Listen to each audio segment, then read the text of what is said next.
سورہ بقرہ میں اللہ تعالیٰ ارشاد فرماتے ہیں اللہ نے تجارت کو حلال کیا ہے اور سود کو حرام. وَأَحَلَّ اللَّهُ الْبَيْعَ وَحَرَّمَ الرِّبَا. تجارت اور سود کا اصولی فرق جس کی وجہ سے دونوں کی معاشی اور اخلاقی حیثیت ایک نہیں ہو سکتی، اس کے 4 پوائنٹس ہیں. یعنی کہ ٹریڈنگ اور انٹرسٹ کے بیچ میں جو فرق ہے نا، جس کی وجہ سے فائنینشیل اور ایتھیکل جو اپروچ ہے وہ سیم نہیں ہو سکتی، اس کے 4 پوائنٹس ہیں. نمبر 1، ٹریڈنگ میں، تجارت میں بیچنے والے اور خریدنے والے کے بیچ میں ایکولی پروفٹ ڈسٹریبیوٹ ہوتا ہے، یعنی کہ منافع کا مساویانہ تبادلہ ہوتا ہے،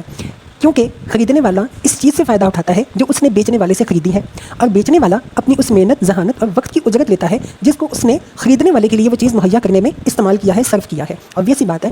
کسی نے چیز بیچی، آپ نے وہ چیز خریدی اور آپ نے اس چیز سے فائدہ اٹھایا، اور بیچنے والے نے آپ سے پیسہ اس لیے لیا کیونکہ اس نے اپنی محنت، ذہانت اور وقت استعمال کیا ہے اس چیز کو آپ تک پہنچانے میں. تو یہ منافع بالکل جائز ہے. اس کے اپوزٹ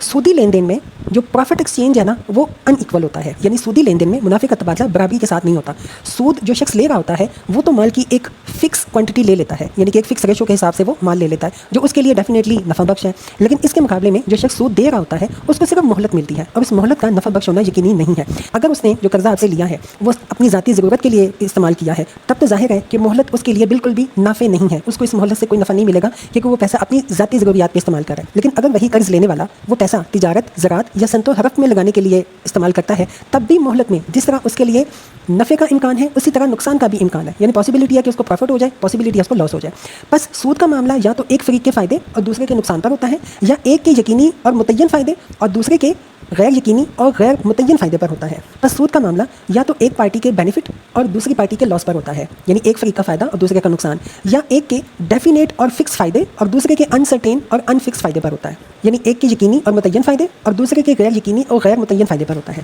نمبر 2، تجارت میں بیچنے والا خریدنے والے سے چاہے جتنا ہی زیادہ منافع لے لے، بہرحال وہ جو کچھ بھی لیتا ہے ایک ہی بار لیتا ہے. لیکن سود کے معاملے میں مال دینے والا اپنے مال پر مسلسل منافع وصول کرتا رہتا ہے، یعنی کنٹینیوسلی وہ بینیفٹ لیتا رہتا ہے، پروفٹ لیتا رہتا ہے، اور وقت کی رفتار کے ساتھ ساتھ اس کا منافع بڑھتا چلا جاتا ہے. قرض لینے والے نے جو رقم آپ سے لی اور اس کو انویسٹ کیا، اس کے مال سے چاہے وہ کتنا فائدہ اٹھا لے، بہرحال اس کا فائدہ ایک خاص حد تک ہی ہوگا. لیکن قرض دینے والا اس فائدے کے بدلے میں جو نفع اٹھاتا ہے اس کے لیے کوئی حد نہیں. ہو سکتا ہے کہ جس شخص کو وہ قرض دے کے سود کے طور پہ اماؤنٹ لے رہا ہے، ہو سکتا ہے کہ قرض دینے والا قرض لینے والے کی پوری کمائی، اس کے تمام وسائل معیشت، حتیٰ کہ اس کے جسم کے کپڑے اور گھر کے برتن تک ہضم کر لے، اور پھر بھی اس کا مطالبہ باقی رہ جائے. نمبر 3، تجارت میں چیز اور اس کی قیمت کا ایکسچینج یعنی کہ تبادلہ ہونے کے ساتھ ہی معاملہ ختم ہو جاتا ہے. اس کے بعد خریدنے والے کو کوئی چیز بیچنے والے کو واپس نہیں دینی ہوتی، یعنی آپ نے ایٹ دا اسپاٹ پیسے دیے اور بدلے میں بھی چیز لے لی، معاملہ رفع دفع ہو گیا. مکان یا زمین یا سامان کے کرائے میں اصل چیز جس کے استعمال کا معاوضہ دیا جاتا ہے استعمال نہیں ہوتی، وہ اصل چیز ایز اٹ از برقرار رہتی ہے اور استعمال کرنے کے بعد مال کے جائیداد کو واپس دے دی جاتی ہے. لیکن سود کے معاملے میں قرض دار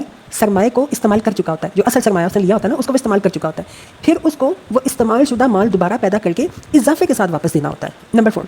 ٹریڈنگ، ایگریکلچر اور انڈسٹریل اسٹیٹس میں انسان محنت، ذہانت اور وقت استعمال کر کے اس کا فائدہ لیتا ہے، مگر سودی کاروبار میں وہ صرف اپنا ضرورت سے زائد مال دے کر بنا کسی محنت اور مشقت کے دوسروں کی کمائی میں شریک بن جاتا ہے. ایکچولی اس کو آپ یہ نہیں کہہ سکتے کہ وہ واقعی قرض لینے والے کے بزنس میں شریک ہوا ہے،